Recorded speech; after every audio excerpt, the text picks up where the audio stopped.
Again, Tesla got to 203.5 yesterday before pulling back. We're now asking the question, is Tesla now poised to head back into the 220s or 230s?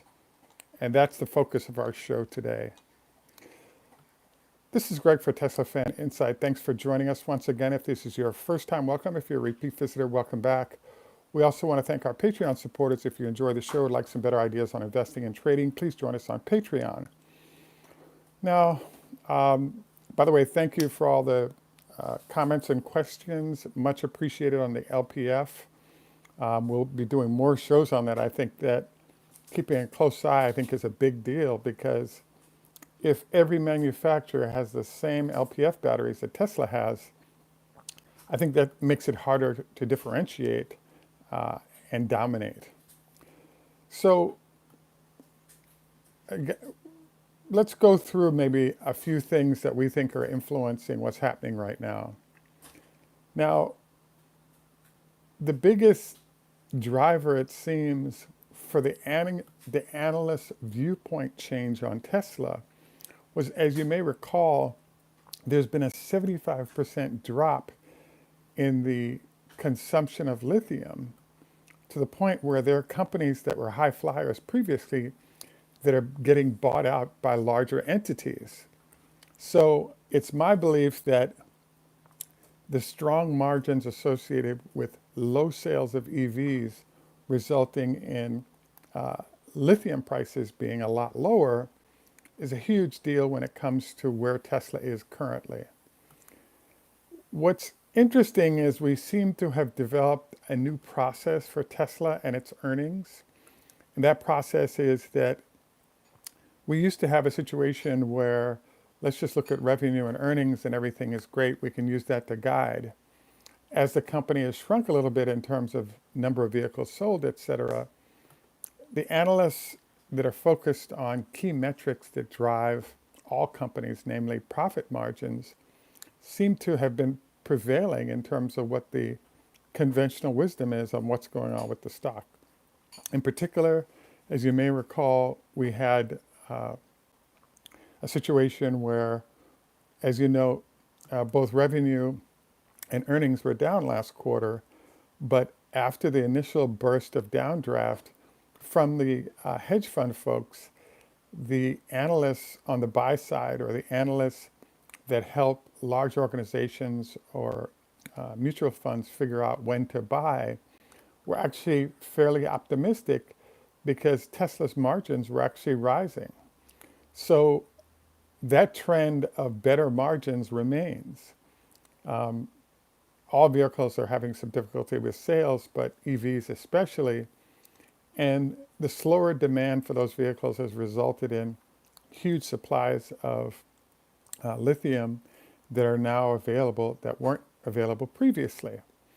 So now we're in a quandary as to sort of what next. Obviously, we're going to find out after we get the number and watch the reaction people have, which without the backup of these improving margins, I think could influence the stock negatively. So the goal of this show was to sort of explain, well, what's new that's occurred that might be influencing stock. Clearly, Elon getting his money in the vote from shareholders was also another, I want to say, influencer on what the stock price currently is. And then beyond that, so as you notice, we've picked up at least 15 points since the vote to give Elon his money.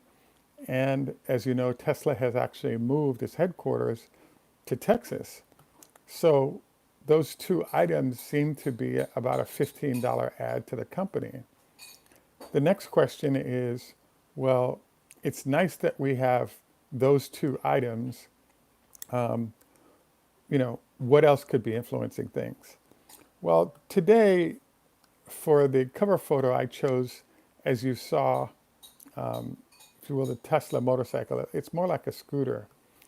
You'll note that I spent a lot of time looking at what had been designed there, and Tesla obviously has the battery stuff down to make it a nice, quiet scooter. The challenge I see, though, is if you look at Elon's legs and how he has to sort of scrunch up to sit on that scooter.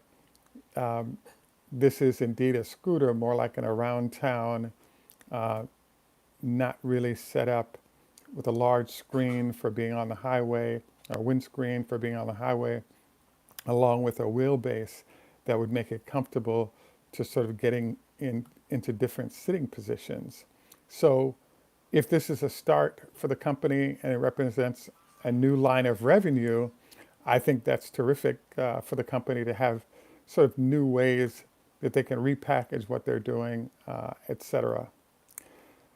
The next thing I wanted to review in terms of where Tesla's at. So bottom line is we'll learn more about this motorcycle certainly at the next earnings that come out after production. So that would be end of July-ish timeframe.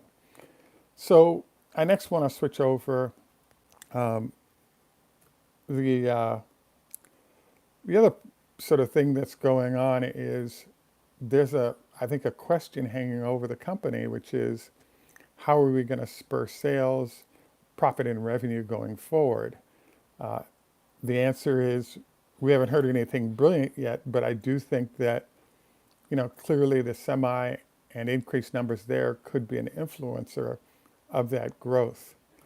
Again, the challenge I see with this quarter is that the process of Hertz getting rid of all those vehicles um, should have come to an end by now.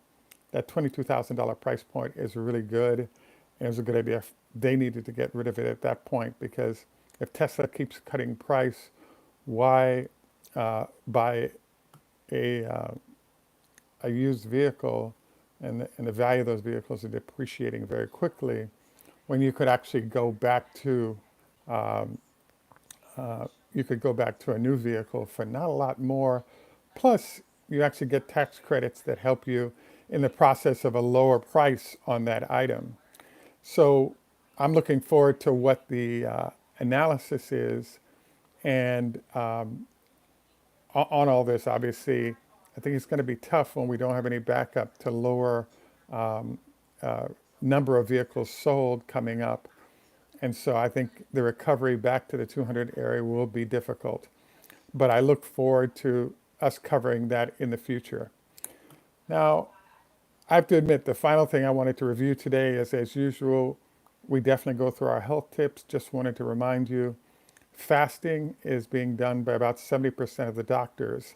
Also wanted to note to you that the 25 leg lifts per day, strengthening the quad muscles and therefore the knee area, avoids operation in that regard. I recommend some yoga as well. And don't forget the 20 minutes a day walk that was recommended by our Georgetown psychiatrist.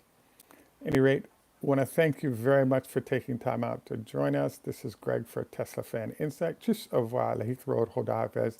Zdravíte, ni hao ma, kamawa. Namaste, salam. And in Jamaica, we say enough respect, walk good. Arrivederci, and thanks for the time.